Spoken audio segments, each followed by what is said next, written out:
Hello everyone, welcome my channel. শুরু করছি আজকে একটি নতুন ভিডিও। আজকে আমি বানাচ্ছি ঝিঙে দিয়ে একটি নতুন রেসিপিটা হলো তেল ঝিঙে। দারুণ স্বাদের এই রেসিপিটা সকলে বাড়িতে একবার বানিয়ে গরম ভাতের সঙ্গে ট্রাই করতে পারো।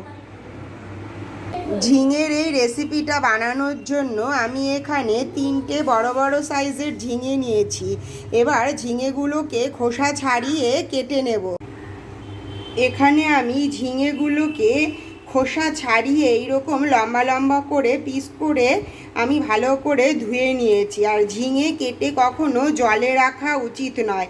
ঝিঙে কেটে জলের মধ্যে রাখলে আরও জল পেয়ে ঝিঙে ফুলে গিয়ে তার মধ্যে জল ভরে যায়, ফলে জলে হয়ে যায়। সবজি রান্না করার সময় খুব ছোট করে কাটবো না, এইরকম লম্বা লম্বা পিস করে সবকটা ঝিঙেকেই আমি এখানে কেটে নেব।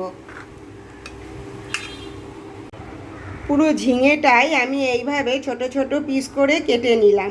কেটে আমি কিন্তু জলে ভিজিয়ে রাখিনি, এইভাবে রেখেছি, কারণ ঝিঙেগুলো আমি কাটার আগে খোসা ছাড়িয়ে ধুয়ে পরিষ্কার করে নিয়েছি। যেহেতু এটা আমি তেল ঝিঙে বানাচ্ছি, তাই এখানে আমি সর্ষের তেলই ইউজ করলাম। এখানে সাদা তেল দিলে ভালো হবে না, সেই জন্য সর্ষের তেল দিলাম। দিয়ে দিলাম ফোড়নে 1/2 চামচ মতো কালো জিরে আর একটা শুকনো লঙ্কা। এবার আমি কেটে রাখা দিয়ে দেবো।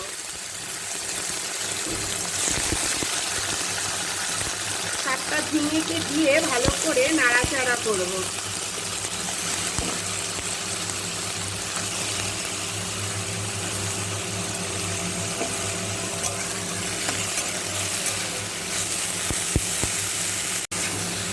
এখানে নুনটা অনেক পরে ইউজ করব, কারণ ঝিঙে খুব নরম সবজি।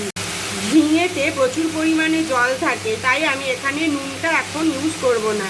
আমি এখানে দিয়ে দিলাম 1/2 চামচ মতো হলুদ গুঁড়ো, 1/2 চামচ লাল লঙ্কার গুঁড়ো। লাল লঙ্কার গুঁড়োটা আমি এখানে কালারের জন্য ইউজ করলাম। এবার ভালো করে নাড়াচাড়া করে এর সঙ্গে মিশিয়ে নেব আর অনেকক্ষণ ধরে এইভাবেই কষাতে থাকবো। যতক্ষণ না এর ভেতরের এই জলটা শুকোচ্ছে ততক্ষণ আমি এইভাবেই নাড়তে থাকবো আর কষাতে থাকবো। এখানে একটা পেস্ট বানাবো। এখানে আমি কাঁচা লঙ্কাই নিলাম, কিন্তু কাঁচা লঙ্কাগুলো লাল হয়ে গেছে, তাই লাল কাঁচা লঙ্কা নিয়েছি। তার সঙ্গে অল্প একটু নিচ্ছি কাজু বাদাম, আর দিয়ে দিচ্ছি 1 চামচ মতো পোস্ত। ঝিঙে পোস্ত বানানোর জন্য যতটা পরিমাণে পোস্ত ইউজ করি, এখানে তার চেয়ে অনেক কম পোস্ত ইউজ করব। এর মধ্যে একটু জল দিয়ে পেস্টটাকে বানিয়ে নেব। পেস্টটা রেডি হয়ে গেছে। খুব মসৃণ করে পেস্টটাকে করে নিতে হবে। এখানে পেস্টটা আমার বানানো হয়ে গেছে। এবার আমি ঝিঙের মধ্যে স্বাদ অনুযায়ী 1/2 চামচ নুন দিয়ে দিলাম। নুন দিয়ে ভালো করে নাড়াচাড়া করে এর সঙ্গে মিশিয়ে দেব। নুন দেওয়ার আগেই কিন্তু ঝিঙে থেকে অনেকটাই জল বেরিয়েছিল। এবার আবার আমি নাড়তে থাকবো। এবার আমি এর মধ্যে যে পেস্টটা বানিয়ে রেখেছিলাম সেই পেস্টটাকে দিয়ে দিচ্ছি। দিয়ে আবার ভালো করে নাড়াচাড়া করে এর সঙ্গে মিশিয়ে দেব।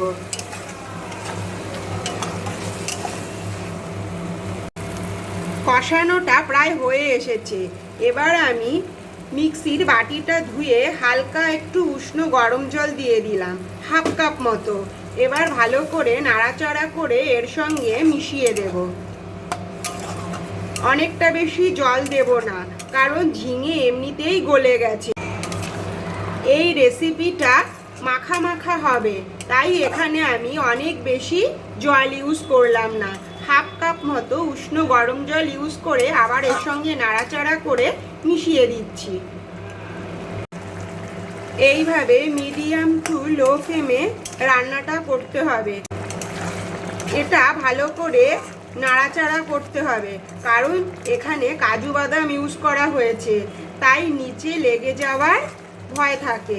সেই জন্য কন্টিনিউ এইভাবে হালকা হালকা করে নাড়াচাড়া করে নিতে হবে।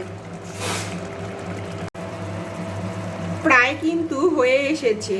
এবার আমি স্বাদ অনুযায়ী এখানে একটু মিষ্টি অ্যাড করলাম। অল্প একটু চিনি দিয়ে দিলাম। চিনি দিয়ে ভালো করে নাড়াচাড়া করে তারপরে নামাবো। আমি এখানে স্বাদ অনুযায়ী চিনি দিলাম। যে যেমন পরিমাণে মিষ্টি খেতে চায় তেমন পরিমাণে চিনিটা অ্যাড করবে। যদি কেউ স্কিপ করতে চায় তাহলে স্কিপও করতে পারে। এইভাবে নাড়াচাড়া করে আমি এবারে নামিয়ে নেব। রেডি হয়ে গেছে তেল ঝিঙে। দারুণ স্বাদের এই নিরামিষ রেসিপিটা সকলে একবার ট্রাই করতে পারো। অসাধারণ টেস্টের এই রেসিপিটা ভীষণই ভালো হয়েছে। যদি আমার এই ভিডিওটি সকলের ভালো লেগে থাকে তাহলে অবশ্যই লাইক, কমেন্ট, শেয়ার আর সাবস্ক্রাইব করো। দেখা হবে আবার নেক্সট ভিডিওয়। Take care, bye bye, thank you.